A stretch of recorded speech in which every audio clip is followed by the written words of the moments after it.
Et revoilà Karim Benzema dans la rubrique Faits divers. Selon Mediapart, des proches de l'attaquant madrilène sont suspectés d'être impliqués dans une tentative d'enlèvement, tentative qui s'est déroulée durant le dernier PSG-OL.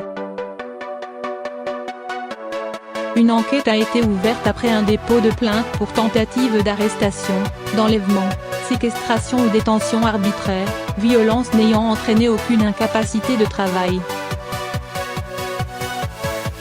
Les faits remontent au 7 octobre.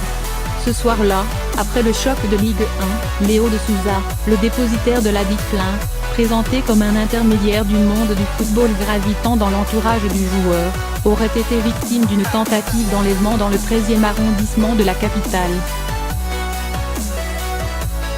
La raison, la disparition de 50 000 €. Un différend financier à l'origine de l'altercation.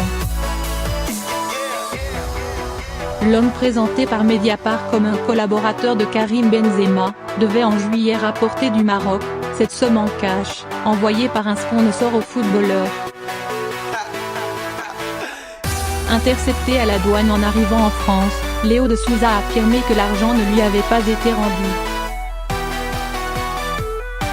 Depuis, les relations entre les deux hommes se sont dégradées, indique Mediapart. Le pur player écrit également que le clan Benzema a acquis la conviction, en récupérant notamment une quittance de paiement auprès des douanes marocaines, que Léo a conservé l'argent. Pour régler cette affaire, Léo de Souza est convié ce fameux dimanche soir dans un bar à chicha parisien par un ami qu'il a en commun avec Karim Benzema. Le prétexte qui lui est donné, selon la plainte, le footballeur souhaiterait lui parler via FaceTime.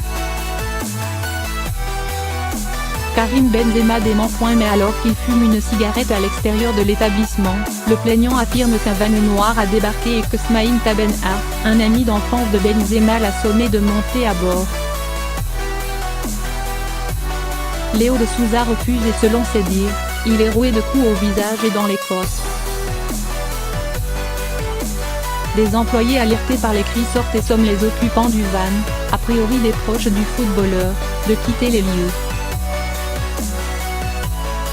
Ils rejoignent alors le Royal Monceau où Karim Benzema passait la nuit. Selon Mediapart, la police a exclu la présence du joueur dans le van. La plainte de Monsieur de Souza est une tentative aussi mensongère que maladroite de couvrir ses turpitudes, a affirmé à Mediapart l'avocat de Karim Benzema. C'est le 3e district de police judiciaire de Paris qui enquête sur l'affaire.